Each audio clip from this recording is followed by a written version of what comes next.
Hey,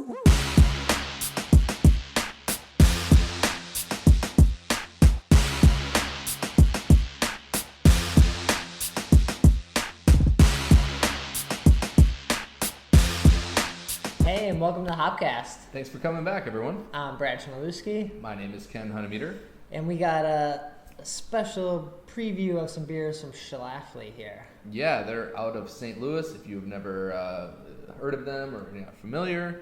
But long-standing brewery, been around for a good chunk of time, doing some really cool things for a good chunk of time. I feel like we've had some of their beers in the past, and we're like, oh, like that definitely pumpkin beer that we were like all about. Might have like a coffee stout, something. I don't know. I feel like there was a time when we're like, we couldn't get them here in Chicago, and we were like so excited when we could get their hands on their beer. It's always how it is. Yeah, we can't have them. We love them, and once they're here, we forget about them. But anyways, we have the Hop Pack. The Hop SMaSH Pack. Hop SMaSH Pack. That they have sent to us. So thank you to Schlafly for doing this. So they're experimental hop varieties, and they offer like from floral to fruity to piney to spicy, like they kind of run the gamut of things they're testing. Exactly. So we have 4 bottles here, all the same base beer, but 4 different single hop varietals. So it'll be a nice education piece for us to kind of hone in on what different hops will do to a different beer. Because they have like the region where they're at, United Kingdom, Germany. What are the other two here? I know there was, this is US and this is Australia. All right. So coming from all over. If you had to pick a hop right now before having any of these. USA. USA. All right. Well, we should just pour them out and kind of bounce around because they should be the same beer, right? Yeah, it's the same base beer. Okay. The only variable being that single hop. All right, well, let's open them up and check them out. Let's do it. All right, makes sense. I'll pour out the same. Same beer. Yeah. So the base beer here is a golden ale. Yeah. This one looks cloudier, but yeah. So typically a very low hopped beer. I think they've accentuated some of the hops in these, so probably a little bit more IBU than you would typically find in a golden ale. They say that says 45. Looks like they're all 45 IBU. So fairly, probably it's more around that like 20 to 30 range for a golden ale. Possibly even lower than that. Okay. But yeah, I mean they've listed everything here. Everything is the same color, IBU, grain. Everything is the same except for the hopping. So, where should we start? We can start locally. Okay, America. So, this is the Eureka hop. Have you had the Eureka? Have you heard of the Eureka hop? I have heard. I don't believe I have tasted. Okay. It's likely from the Pacific Northwest because that's where Eureka is, right? One would assume, I've seen the TV show, Eureka. And that's in like Oregon area. Grown in the Yakima region. Washington. Correct. Well, based off aroma, for me it's very catty. So that kind of refers to like a cat litter type of aroma. So like the Simcoe hop, something like that. We're pretty familiar Simcoe with is commonly considered one of the catty hops. Okay. So this is kind of a polarizing type of characteristic for people. People either love it or they hate it. Right. So this is marked as piney for them. Yeah, correct. Piney. Have a letter for P. All right. So this is our general, also the first taste of the beer, too. Mm-hmm. All right. What do you think? I think the aroma definitely translates into the flavor. So it tastes like pee. It kind of does, yeah. Yeah, it's kind of harsh. I feel like it's not very refreshing. It's not light. What I want from a golden ale. like the hops are almost too strong. Well, I think that's kind of the point of the whole series here. Like, you're gonna have too much hop in all these beers, but they're trying to showcase them. Yeah, they're just picking golden ale as kind of a blank canvas. But for me, this hop, it's definitely a little bit off-putting. But I do feel like there are people who enjoy this type of character. Okay. I'm just not really one of them. Okay. So then next we have the Enigma. This is the hop from Australia. So it's a tropical fruit essence. Man, I can't read this font. Yeah, that's about it. It's delectable, it says. Delectable, yeah. Versatile variety, puzzling. Yeah. It's complex. Which would... I get very little in the way of aroma, whereas the Yakima grown American hop it was like leaping out of the glass. Okay.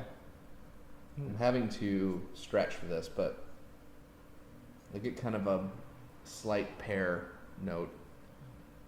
Alright, it's going in. Also kind of translates across flavor. I could see pear. I don't always think of pear as tropical. But yeah, kind of citrusy. I think the flavor is definitely pear-like. That's weird. Okay. I kind of like it. Yeah. It's better than the cat pee. We got cat pee, we got fruit. Mm-hmm. And then we're moving over to the United Kingdom. This is the Bramling Cross. Correct. I've actually had this hop before. So this one should be spicy. This one should have been fruity, right? Yeah. It was pretty fruity. Yeah, it's all right. Correct. Correctly marked. So this one should be more bitter, robust, spicy, dark berries, lemon. Yeah. A crossbreed variety. This definitely has a lot more earthy tones to it, like straight up tobacco. I actually smoked a cigar today, so it's very familiar to me. So this one worked with other areas and combined. I mean, smell that. It smells like you just got your nose in a stove. That's interesting. All right, I feel like that could be really good in like a smoked stout or a coffee beer. Mm-hmm. All right, the smokiness doesn't, I guess maybe in the aftertaste, but didn't translate right away into the taste. It's got kind of a woody type flavor to it. So again, I mean, I think the label is very correct in saying it's kind of more on the spicy, earthy type of end of the spectrum. Certainly, I mean, we're 3 beers in, and these beers have been drastically different. Yeah, pretty fun. Man, are we getting better? Because I kind of like that one the most. That's the best for you. Yeah. Do you like the tropical? So far, I'm right here. Okay. All right. It felt like that smoky, woody characteristic was really unique for the style of beer. Very unique. Not my favorite. All right. So finally, we got the German hop. Yeah, it's the Hallertau Blanc. Okay. Floral. This one's marked. Fragrant notes, lemongrass. All right. I feel like this is a familiar hop name. I feel like I've heard this hop before, or at least this. Well, Hallertau is a very common hop. Okay. But this is a variety of Hallertau. The Blanc. The Blanc. So it should be a white version? Yeah. That's correct. Weird, right? It would be like a young version of it? Like, could they? I don't know how they named it, but it's different. It's like naming weed strains at this point. True. Sticky icky. Sticky icky. That's sticky icky beer. But this, I mean, it really does have a lemongrass essence to it. I don't know if I would have picked up on it if they hadn't put it on the label. It's kind of something that's a little bit subtle and maybe hard to put your finger on, but. Right. Yeah, I feel like lemongrass is often one of those flavors. Like, I don't know what that was. Even when you eat it, you're like, I'm a big fan. Yeah. Sure. So this smells great. All right, let me give you a taste.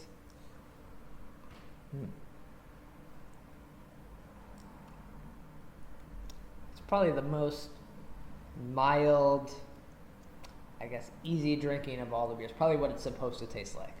I think for me, it's very mild, yes, but it has flavors that are inherent in this beer here. Like it's slightly catty. Let me go back to it.